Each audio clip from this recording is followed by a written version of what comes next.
नमस्कार, खबर हरियाणा में आपका स्वागत है। सबसे पहले पेश है मुख्य समाचार। विधानसभा की ओर से करवाया गया विधायक उन्मुखीकरण कार्यक्रम। 100% बिल अदायगी करने वाले गांवों को मिलेगी 24 घंटे बिजली। गौ संवर्धन और गौ संरक्षण योजना को केंद्र सरकार ने दी मंजूरी। बैंकों के माध्यम से होगा सामाजिक सुरक्षा पेंशन का वितरण। और अब समाचार विस्तार से। हरियाणा विधानसभा सचिवालय की ओर से विधायक उन्मुखीकरण कार्यक्रम का आयोजन किया गया, जिसमें मुख्यमंत्री, विधानसभा अध्यक्ष, नेता विपक्ष व पूर्व मुख्यमंत्री समेत कई गणमान्य विधायकों ने हिस्सा लिया। कार्यक्रम में अनुभवी विधायकों ने नए विधायकों के समक्ष अपने अनुभव साझे किए। कार्यक्रम में विधायकों को विधानसभा की कार्यप्रणाली, राज्यपाल का अभिभाषण व बजट पर चर्चा, प्रश्नकाल, विधायी कार्यप्रणाली की जानकारी दी गई। बाद में पत्रकारों से बातचीत करते हुए मुख्यमंत्री ने कहा कि इस कार्यक्रम से नए विधायकों को आने वाले सत्र में हिस्सा लेने में सुविधा होगी। सदन की बहुत सी नियमावली होती है, नए लोगों को पता नहीं होता, उन नियमों से व्यवहार के नाते जो कुछ उन्होंने बताया उसका निश्चित रूप से नए जो विधायक, हमारे 57 विधायक नए हैं विधानसभा में, उनको लाभ होना ही है। और इसी उद्देश्य को लेकर के आज का ये कार्यक्रम किया गया था। मैं समझता हूँ कि बहुत इसका लाभ होगा। हरियाणा सरकार ने ग्रामीण क्षेत्रों में 24 घंटे बिजली आपूर्ति के उद्देश्य को देखते हुए एक महत्वाकांक्षी योजना महारा गांव जगमग गांव शुरू करने का निर्णय लिया है।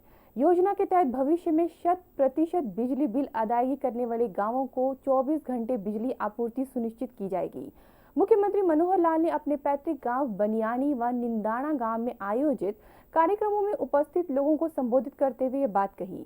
उन्होंने कहा कि सरकार प्रदेश में 24 घंटे बिजली आपूर्ति के अपने वादे को पूरा करने के लिए संकल्पबद्ध है। हमारे पास बिजली की कमी नहीं है, लेकिन रेगुलेटरी अथॉरिटी ने यह कहा कि बिल लेना बहुत जरूरी है, आपकी रिकवरी बाकी बहुत है।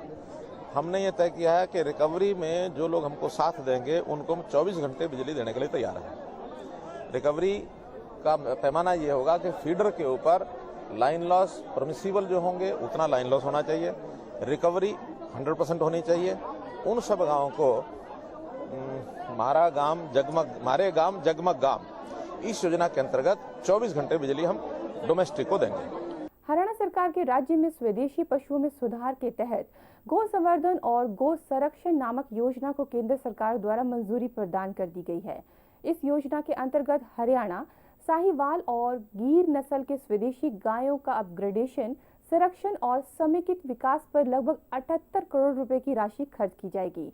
मुख्यमंत्री मनोहर लाल ने इस परियोजना की मंजूरी के लिए प्रधानमंत्री नरेंद्र मोदी का धन्यवाद किया है। इस परियोजना से कम दुधारू स्वदेशी गायों को चुनिंदा नस्ल के माध्यम से उच्च दुधारू गायों के रूप में अपग्रेड किया जाएगा। इसके अलावा यह किसानों को एक महत्वपूर्ण आर्थिक बढ़ावा देगा और उनकी आजीविका में एक मुख्य स्रोत के रूप में शामिल होगा। हरियाणा में सामाजिक सुरक्षा पेंशन का वितरण बैंकों के माध्यम से किया जाएगा। इस योजना के प्रथम चरण में जिन पेंशन धारकों के गांवों में ही बैंकों की शाखाएं स्थित हैं और उनके खाते प्रधानमंत्री जनधन योजना के अंतर्गत खुल चुके हैं या पहले से ही किसी अन्य स्थानीय बैंकों में खुले हुए हैं, उन्हें नया बैंक खाता खुलवाने की आवश्यकता नहीं है। और यही व्यवस्था शहरवासियों के लिए भी होगी तथा ऐसे पेंशन धारकों की पेंशन उनके पहले से ही खुले हुए बैंक के खातों में भेज दी जाएगी। खबर हरियाणा में आज बस इतना ही। अगले अंक में फिर हाजिर होंगे ताजा तरीन खबरों के साथ। तब तक के लिए दीजिए इजाजत। नमस्कार।